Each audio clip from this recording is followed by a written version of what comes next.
बच्चों, आज हम करेंगे एक्सरसाइज 1.3 क्लास 11 की इंट्रोडक्शन।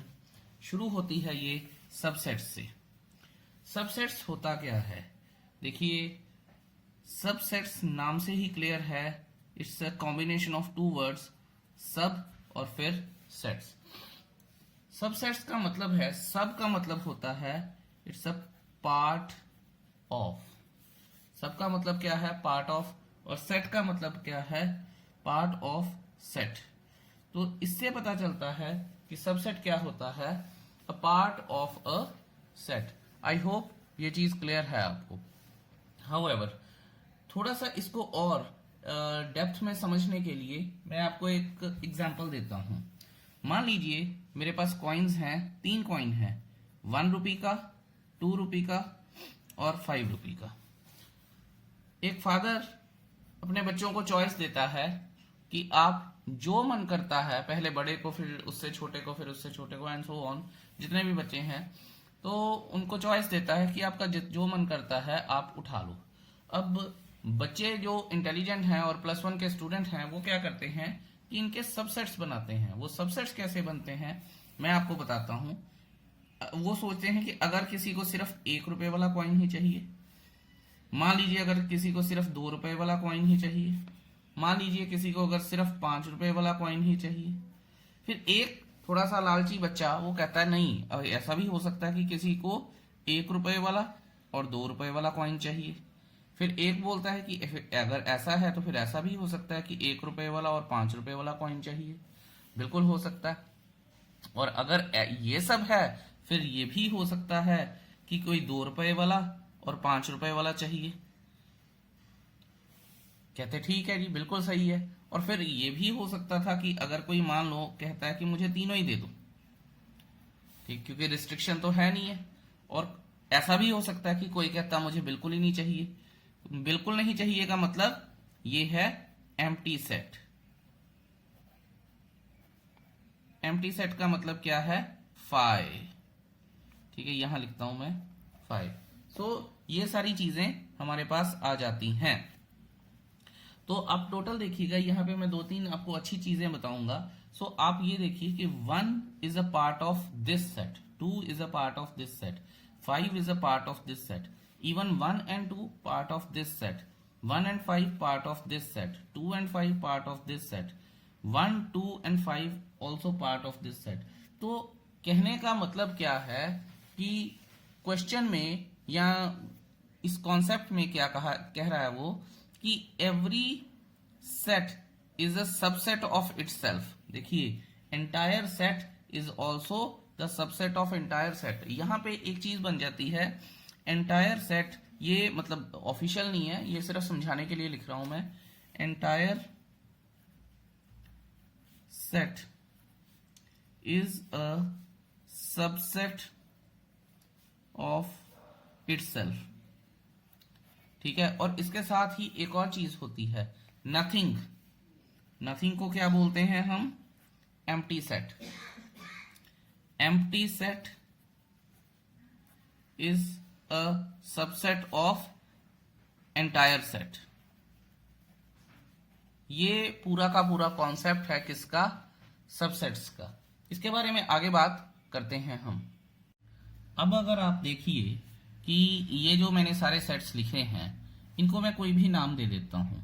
मान लीजिए अगर मैं इसी को ही एक नाम दे देता हूं, या इसको नाम दे देता हूं, या इसको नाम दे देता हूं, तो अगर ए नाम दे देता हूं इसे, और ये एक सेट बी है, तो मैं लिख सकता हूं यहां पे कि A is a subset of B. A is a subset of B. ठीक है, और मैथमेटिकली मैं इसको लिख सकता हूं।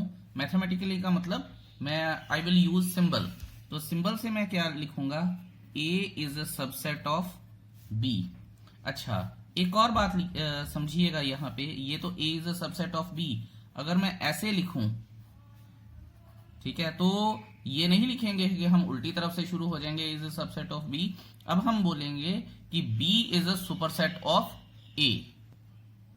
मैं आपको ये चीज एक एग्जाम्पल के थ्रू बड़े इजीली एक्सप्लेन कर सकता हूं। मान लीजिए A is a set of all the students of class 11 और B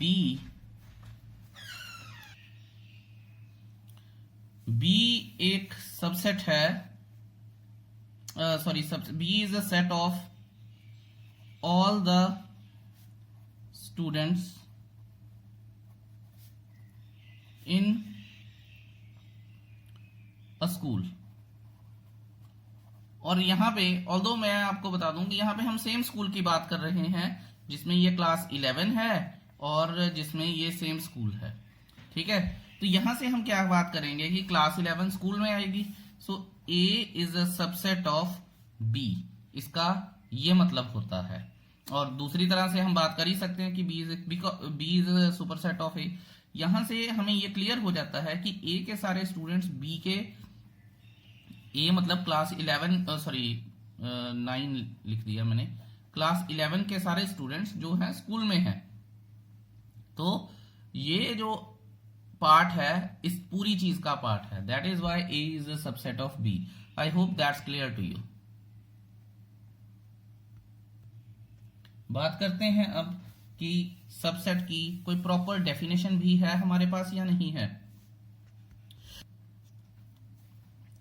सबसेट कहता है कि a set is a subset of the other set।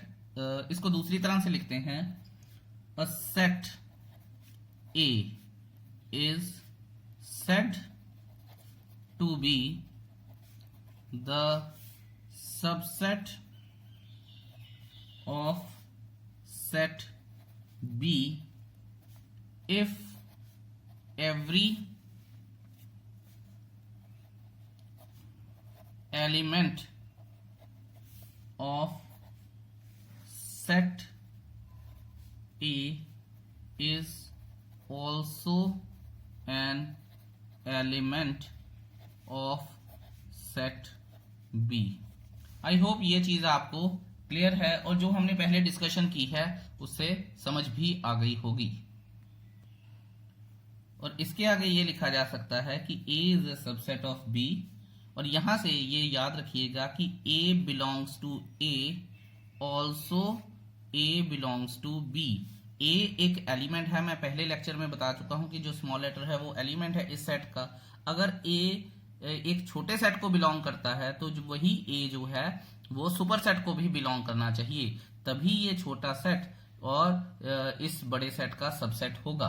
However इससे हमें ये पता चलता है कि ये वाला जो पूरा सेट है, ये जितने भी एलिमेंट्स अगर इसमें हैं वही एलिमेंट सारे इसमें भी हैं B में, तो ये कैपिटल A जो है वो सबसेट बन जाएगा कैपिटल B का। आई होप ये चीज आपको क्लियर है।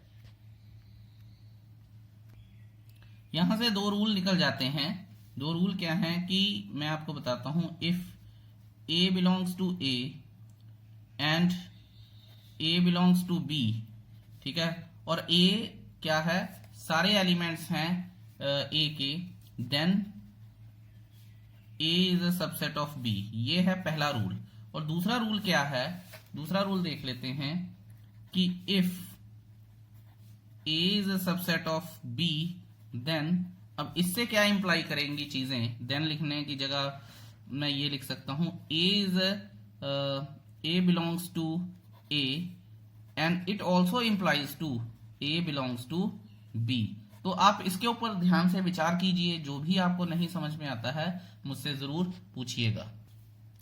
मैं आपको ये चीज एक्सप्लेन कर सकता हूं with the help of an example जो हमने ली थी कि अगर मान लीजिए हमारे पास all the students of class 11, अगर 11 का मान लीजिए कोई स्टूडेंट है रमेश कोई स्टूडेंट है क्लास 11 का, तो वो उस स्कूल का भी तो स्टूडेंट है। इसका मतलब अगर Ramesh belongs to this set, it means that Ramesh also belongs to this bigger set also। तो ये चीज आई होप आपको क्लियर हो गई होगी। अब यहां तक तो हमने सेट्स की कहानी पढ़ी। मान लीजिए कोई चीज नहीं है, जैसे मैंने अभी एग्जांपल दी थी, मान लीजिए एक स्टूडेंट है सुरक्षा is not the part of class 11 और रादर वो पूरे स्कूल का ही पार्ट नहीं है। तो इसका मतलब क्या है कि सुरक्षा does not belong to A और सुरक्षा of course does not belong to B.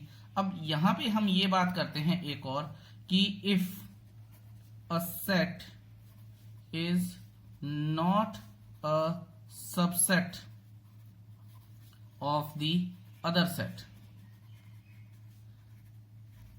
मान लीजिए A is not the subset of B, तो मैं क्या लिखूंगा, सबसेट बीच में निगेशन ऑफ B। तो ये क्या मतलब होता है, A is not the subset of B। I hope ये क्लियर है। अब मैं जो चीज आपको बता रहा हूं ये है कि जो सबसेट होते हैं इन्हें प्रॉपर सबसेट बोला जाता है।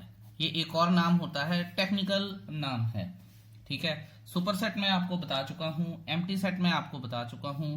अब मैं आपको ये बता देता हूं कि प्रॉपर सबसेट और उसके बाद एक टर्म होती है, छोटी सी टर्म है, इम्प्रॉपर सबसेट, ठीक है। एनसीईआरटी में इसका जरा मेंशन कम ही किया गया है, तो ध्यान से देखिएगा इम्प्रॉपर सबसेट्स क्या होते हैं। प्रॉपर सबसेट मतलब कि अगर एक सेट बी का पार्ट है। इम्प्रॉपर सबसेट्स होते हैं व्हेन ईच एलिमेंट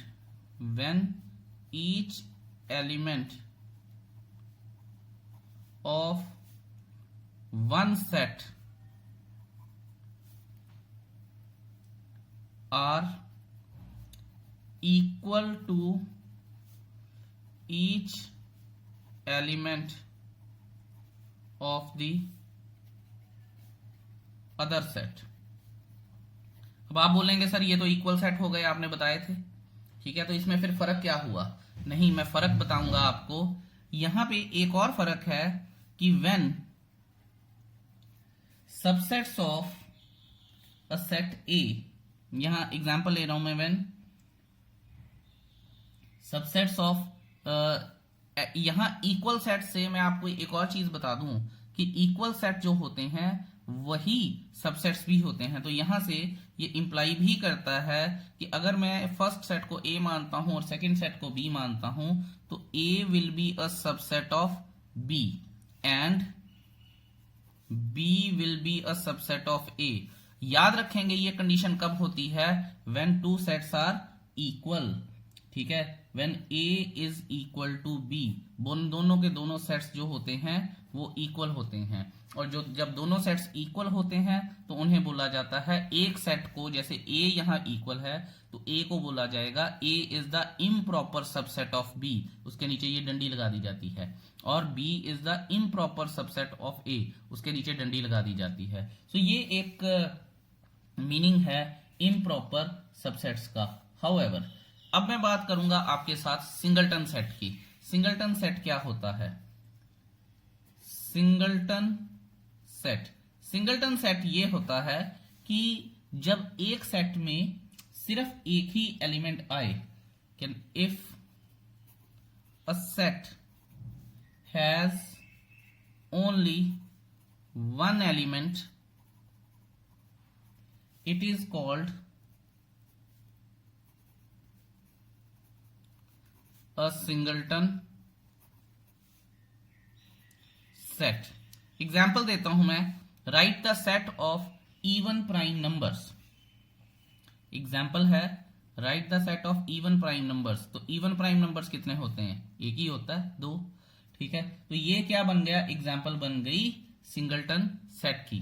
अब आप अपनी अपनी बुक्स खोलिए साथ में और एग्जाम्पल नंबर 9 को पढ़िए और ध्यान से देखिएगा कि एग्जाम्पल नंबर 9 हमें क्या समझाना चाहती है। कंसिडर द सेट, एक सेट है 5, फिर है हमारे पास A जिसमें 1 और 3 है, फिर है सेट B जिसमें 1, 5 और 9 है, फिर है सेट C 1, 3, 5, 7 और 9 है। ओके, अब उन्होंने बोला है कि आप सबसेट का सिंबल इंसर्ट कीजिए या नॉट अ सबसेट का, और पहला पार्ट है हमारे पास 5 डैश ऑफ बी। तो मैंने आपको बताया था कि फाई क्या होता है, empty set. Empty set is always a subset of every set. So यहां पे ये हमारे पास इसका आंसर आ गया। सेकंड पार्ट क्या है, सेकंड पार्ट है हमारे पास A is a dash of B. तो मैं यहां से ये देखता हूं कि ए में क्या क्या एलिमेंट्स हैं। ए में एलिमेंट्स हैं 1 और 3, बी में है 1, 5 और 9, 3 तो है नहीं है। इसका मतलब क्या है, A is not a subset of B. I hope ये आपको अब पूरी तरह से क्लियर हो गया होगा। अब हम बात करते हैं 3 की। थर्ड है ए डैश सी का। अब ए में क्या है 1 और 3, सी में क्या है 1, 3, 5, 7, 9, और हमें बाकी तो देखना ही नहीं है, हमें तो 1 और 3 देखना है क्योंकि इसमें है। इसका मतलब है A is a subset of C, right. और इसके बाद फोर्थ करेंगे। फोर्थ में क्या है, बी डैश है सी का। अब बी डैश क्या है, डैश है सबसेट। देखते हैं कैसे, 1, 5, 9, 1, 5, 9 तीनों है। इसका मतलब क्या है, it is a subset of C. So that is how हम बात करते हैं। इसको अगर थोड़ा प्रॉपरली लिखना हो तो ऐसे करके ऐसे लिखा जा सकता है, right. So B is a subset of C. I hope ये आपको क्लियर हो गया होगा। अब हम करते हैं एग्जाम्पल नंबर 10। ये भी आपको आसान लगेगी अगर आपने सारी इंट्रोडक्शन अच्छे से देखी है तो।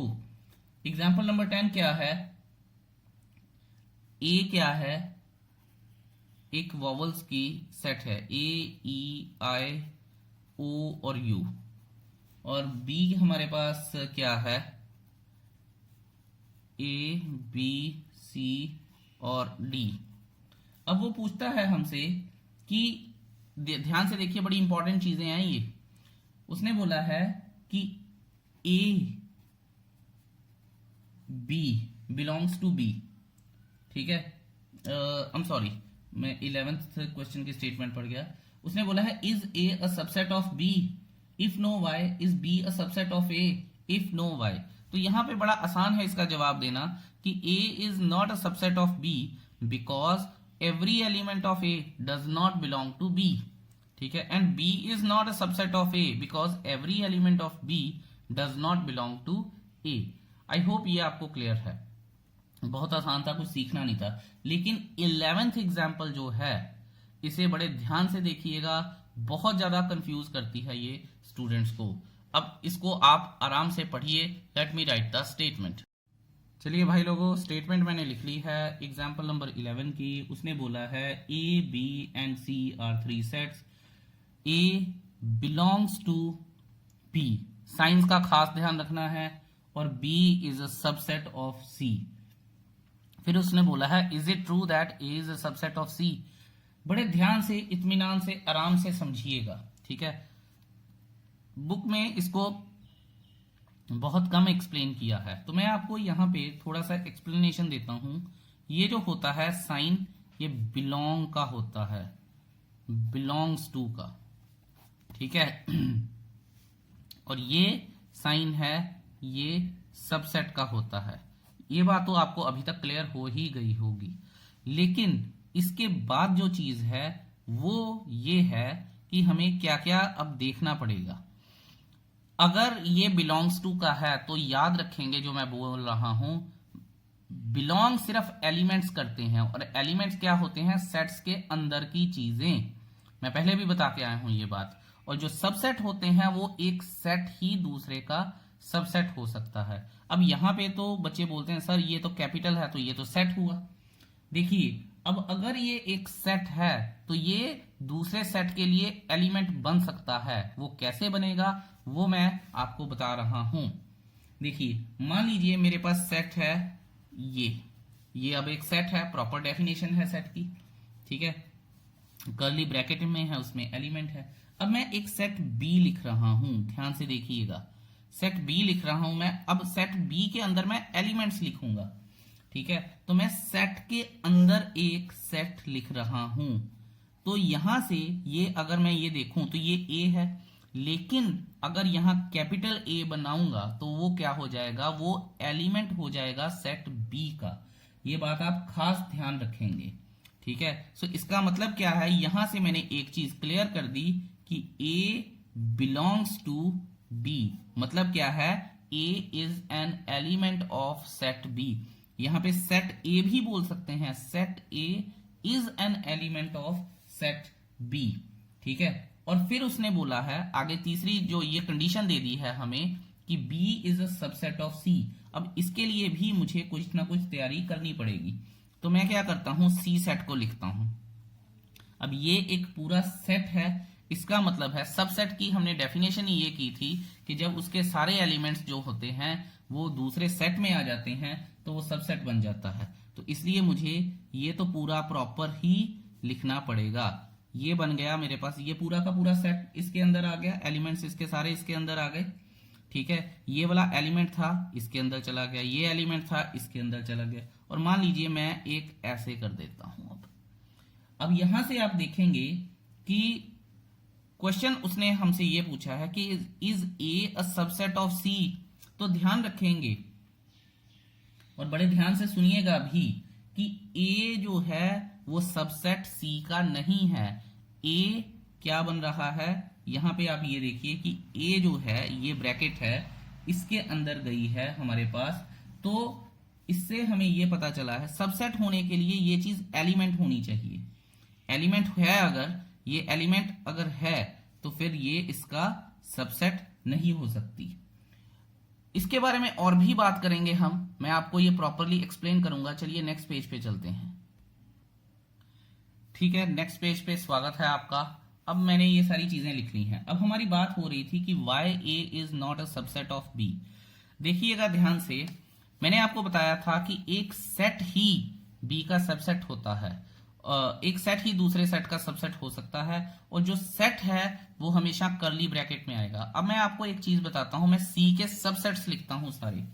सी का पहला सबसेट आएगा ये याद रखिएगा, ये एक एलिमेंट है, इसको सबसेट बनाने के लिए मुझे ये करना पड़ेगा। फिर दूसरा सबसेट आएगा ये, क्योंकि एलिमेंट था मैंने कर्ली ब्रैकेट में डाल दिया। तीसरा था ये एलिमेंट है, कर्ली ब्रैकेट में डाल दिया। अब मैं दो एलिमेंट्स चुनूंगा, 1 ये एक एलिमेंट है और ये भी एक एलिमेंट है, और इनको मैंने ऐसे कर दिया तो ये एक और सबसेट आ गया। अब मैं ये और ये एलिमेंट चुनूंगा, तो ये एक एलिमेंट है और ये भी एक एलिमेंट है, तो मैंने ये भी कर्ली ब्रैकेट में रख दिए। अब ये दो एलिमेंट हो गए, राइट। एक इसके साथ फाई आ जाएगा, बताया ही था आपको, phi is set of every subset. और फिर मैं एक लिख दूंगा 2,3, दोनों एलिमेंट हैं, दोनों को कर्ली ब्रैकेट में लिख दिया। अब तीनों एलिमेंट्स हैं तो मैं तीनों को कर्ली ब्रैकेट में लिख दूंगा। तो आप यहां से ये देखेंगे कि ये सारे के सारे सबसेट बन गए। अब क्यों ए सी का सबसेट नहीं है, कि क्या ये चीज कहीं पे भी है, आप देखेंगे कहीं पे नहीं है। आप ये नहीं बोल सकते हैं because we have 2 curly brackets here. अगर एक होती तो ये एक सबसेट बन सकता था, ठीक है, लेकिन ये दोनों है तो इसलिए नहीं बन सकता है। देयरफॉर मैं यहां लिख भी देता हूं सिंस, ठीक है, ये जो चीज है it belongs to B, it belongs to C, but, ठीक है, is not a subset of C. ये बात याद रखिएगा, ये इसका एलिमेंट जरूर है लेकिन इसका सबसेट नहीं है। और आप ये बात यहां पे भी देखिए, ये इसका एलिमेंट जरूर है लेकिन बी का सबसेट नहीं है। यहां पे अगर एडिशनली मैं बात करता तो A is also a not a subset of B.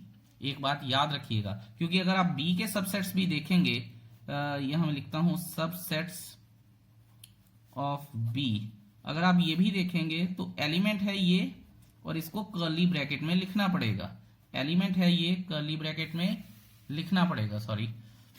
अगर ये एलिमेंट है, ये दोनों एलिमेंट हैं, तो इन दोनों को कर्ली ब्रैकेट में लिखना पड़ेगा और फाई, ठीक है। अब आप ये देखिए कि क्या ये है, अगर ये है नहीं है तो इसका मतलब A is not a subset of B। इसमें हम और भी बात कर सकते हैं जब आप एक्सरसाइज करेंगे, अगर आप उसको डाउट आएंगे उसमें तो हम इसको और भी डेप्थ में सीखेंगे। I hope this point is clear to you. अगर आपको नहीं क्लियर होता है इसको रिपीट करके बार बार देखिए, पॉज करके दोबारा सोचिए और समझने की कोशिश कीजिए। अब करते हैं हम अपना नया topic, subsets of set of real numbers. ये समझने के लिए मुझे रियल नंबर हायरार्की पता होनी चाहिए। रियल नंबर हायरार्की क्या होती है, लेट्स सी। यहां ऊपर होते हैं रियल नंबर्स, फिर आते हैं रैशनल नंबर्स,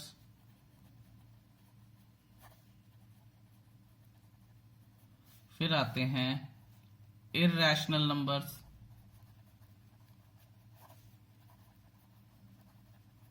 उसके बाद आते हैं इंटीजर्स। ठीक है, यहां मैं लिख देता हूं पॉजिटिव इंटीजर्स, जीरो और नेगेटिव इंटीजर्स। फिर आते हैं आप पॉजिटिव इंटीजर्स के बाद इन दोनों को मिला के हमारे पास बनते हैं होल नंबर्स, और फिर बनते हैं हमारे पास नेचुरल नंबर्स।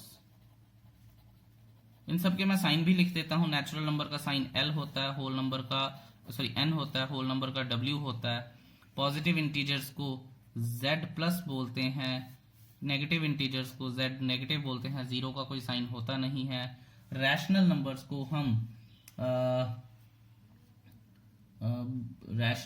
को हम क्यू से डिनोट करते हैं। Positive rational numbers Q plus हो जाते हैं, negative rational numbers Q negative हो जाते हैं।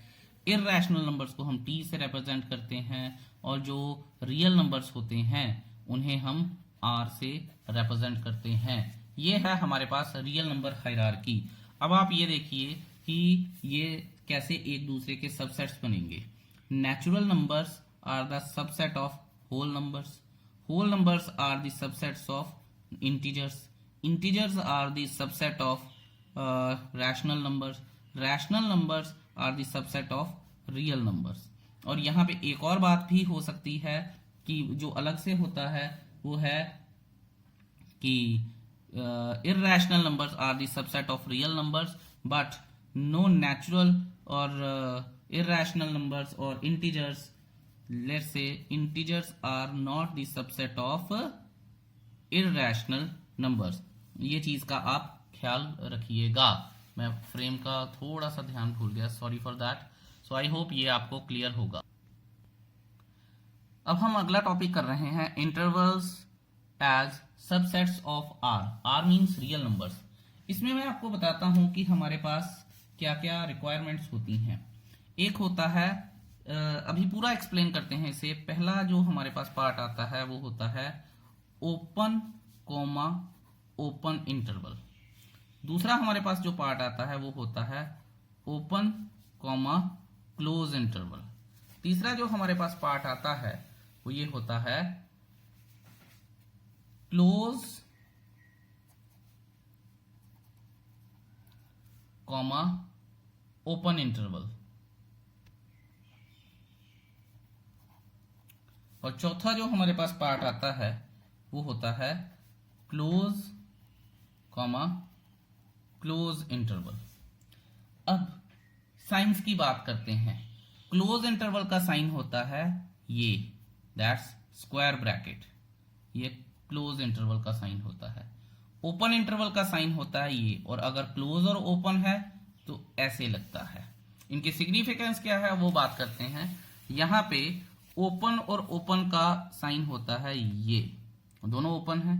एक ओपन और एक क्लोज का साइन होगा ये। आई होप ये चीज आपको क्लियर है। अब ओपन क्लोज क्लोज ओपन का मतलब क्या होता है, मैं आपको एक एग्जांपल लिख के बताता हूं। If A is less than equal to B and less than greater than 0, तो यहां पे हम बात करेंगे ए की। तो ध्यान दीजिएगा 0 से b तक ए की वैल्यूज चलेंगी, पर हम 0 को इंक्लूड नहीं कर सकते हैं, तो जिसको इंक्लूड नहीं करना होता उसमें ओपन इंटरवल डाल देते हैं, और जो लेस देन और इक्वल टू है तो इसमें हम क्या करेंगे, क्लोज इंटरवल डाल देंगे। आई होप ये आपको क्लियर है। इस चीज को नंबर लाइन पे अपनी बुक्स में भी देखिएगा, नंबर लाइन पे भी समझा जा सकता है नंबर लाइन की हेल्प से। तो वो देखते हैं कैसे है। जैसे मान लीजिए मैंने ये लिखा, इसमें ये चीज ओपन जो सर्कल है हमारे पास वो ए है और ओपन सर्कल बी है। अगर ओपन है तो ये जो चीज है ये हमारा आंसर है अगर, ठीक है। हो तो अलग तरीके से भी सकता है, तो इसे हम बोलते हैं ओपन इंटरवल में ए कॉमा बी। ए कॉमा बी का मतलब ए और बी की वैल्यू इंक्लूडेड नहीं है, बाकी बीच में जितनी वैल्यूज हैं सारी की सारी इंक्लूडेड हैं। अगर आप दूसरा देखेंगे तो उन्होंने क्या किया है, डार्क सर्कल्स बना के हमारे पास ए और बी की वैल्यूज लिख दी हैं। अगर हमारे पास ये है ए और ये है बी, इसका मतलब इंक्लूडिंग ए और बी की वैल्यू, सारी वैल्यूज जो अंदर हैं वो इंक्लूड होंगी। अब आप थर्ड देखिए, थर्ड में उन्होंने क्या किया है, एक डार्क सर्कल है और एक ओपन सर्कल है। इसका मतलब ये है, और ये जो चीज है ये इसका सॉल्यूशन है, तो इसका मतलब है ये वैल्यू इंक्लूड रहेगी और ये वैल्यू इंक्लूड नहीं रहेगी। तो इसे लिखेंगे कैसे, क्लोज ब्रैकेट में ए और ओपन ब्रैकेट में बी। और अगर कहीं ऐसा हो गया कि ये ओपन है और ये क्लोज है, तो फिर हम क्या लिखेंगे, ये बी है अगर और ये ए है, तो हम लिखेंगे क्लोज ब्रैकेट में बी और ओपन ब्रैकेट में ए। आई होप ये चीज आपको क्लियर है। क्वेश्चन करेंगे तो और क्लियर हो जाएगी ये चीज आपको, कोई इसमें बड़ी बात नहीं है, ठीक है। इसमें कोई इतना लंबा चौड़ा इशू नहीं है। आगे जाने से पहले हम एक एग्जाम्पल करते हैं कि अगर 3x की बात करता हूं मैं, less than greater than equal to 3 and less than equal to 5, तो ग्रेटर देन है लेस देन है, इसका मतलब है x जो है वो 3 और 5 के बीच की बात है। एक और बात करते हैं, अगर मैं बोलता हूं कि x इज लेस देन और इक्वल टू 5, अब इसका क्या, इसको इंटरवल्स में लिखा जा सकता है? यस ऑफ कोर्स इंटरवल में लिखा जा सकता है। x की 5 से सारी छोटी वैल्यूज हैं। सबसे छोटी वैल्यू क्या होती है, नेगेटिव इन्फिनिटी, क्योंकि हम रियल नंबर्स की बात कर रहे हैं। तो नेगेटिव इन्फिनिटी, और इन्फिनिटी के साथ याद रखेंगे कभी भी क्लोज्ड इंटरवल नहीं आता है, वो चाहे ओपन इन्फिनिटी पॉजिटिव इन्फिनिटी हो या नेगेटिव इन्फिनिटी हो, हमेशा ओपन इंटरवल ही आता है, और यहां पे तो क्लोज लगेगा ही लगेगा। ये चीज आ गई। अब आप ये नहीं कह सकते कि sir if x is less than equal to infinity, वो चाहे less than equal to infinity भी होगा तब भी ओपन इंटरवल ही लगेगा, क्लोज इंटरवल नहीं लग सकता है। आई होप ये चीज आपके समझ में आ गई है। अब इसके नेक्स्ट जो टॉपिक है हमारा, वो हमारा है पावर सेट। अगर आपको ऊपर कुछ भी समझना है तो पॉज कीजिएगा वीडियो और देखिएगा। अब हम बात करते हैं पावर सेट की। पावर सेट, पावर सेट क्या होता है? Power set is the set of all sets, इसको बोला जाता है पावर सेट। या दूसरी तरह से अगर मैं बोलूं कि a collection of all subsets of a set, let's say set A is called the power set of A, power set of A। अब वो पावर सेट होता क्या है, इसे एक एग्जांपल से समझ लेते हैं। मान लीजिए मेरे पास एक सेट है 1 2, ठीक है, इसको A नाम दे देते हैं। अब इसके सबसेट्स बनाता हूं मैं, एक बनेगा 5, एक बनेगा 1, एक बनेगा 2, एक बनेगा 1,2। ये के सारे क्या हो गए, सबसेट्स हो गए। जब मैं इन सबसेट्स को एक आगे एक और सेट में पिरोलूंगा तो वो क्या बन जाएंगे, पावर सेट। अब मैं पी पावर सेट पी से डिनोट होता है, power set of A is equal to curly bracket 5 1 2 1 2। So ये सारे के सारे क्या हो गए, अब हमारे पास पावर सेट हो गए। एक बात आप और याद रखिएगा, और ये बड़ी इंपॉर्टेंट बात आपको बताने जा रहा हूं मैं, कि कई बच्चे बोलते हैं सर आपने सेट्स तो गिन लिए कि इसमें 2 हैं तो 4 आएंगे, इसमें कितने आएंगे। ठीक है, तो मैं आपको बता दूं कि नंबर ऑफ पावर सेट्स, किसी भी पावर सेट के नंबर गिनने के लिए हमें क्या करना पड़ता है, हमें एक फॉर्मूला लगाना पड़ता है 2 की पावर m या 2 की पावर n, आप कुछ भी बोल सकते हैं, where n is the number of elements in set A. p of A ढूंढना है ना मैंने, तो n is the m is the number of elements, मैं लिख देता हूं, m is the number of elements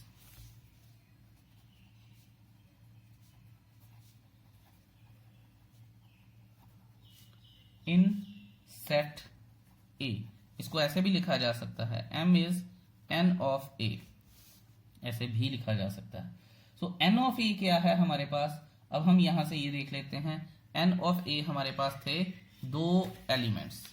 ठीक है, 2 की पावर 2, तो वो आ जाएंगे हमारे पास 4। तो नंबर ऑफ सबसेट्स जो हमारे पास हैं, ठीक है, वो क्या आएंगे, वो आएंगे हमारे पास 2 की पावर m से शो कर सकता है, तो 2 की पावर 2 मीन्स 4।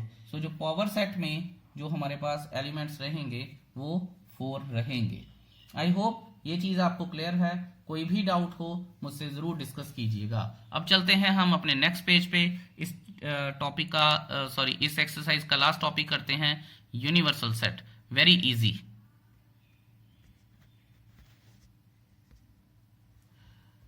चलिए, यूनिवर्सल सेट क्या होता है, यूनिवर्सल सेट मैं लिख लेता हूं, यूनिवर्सल सेट।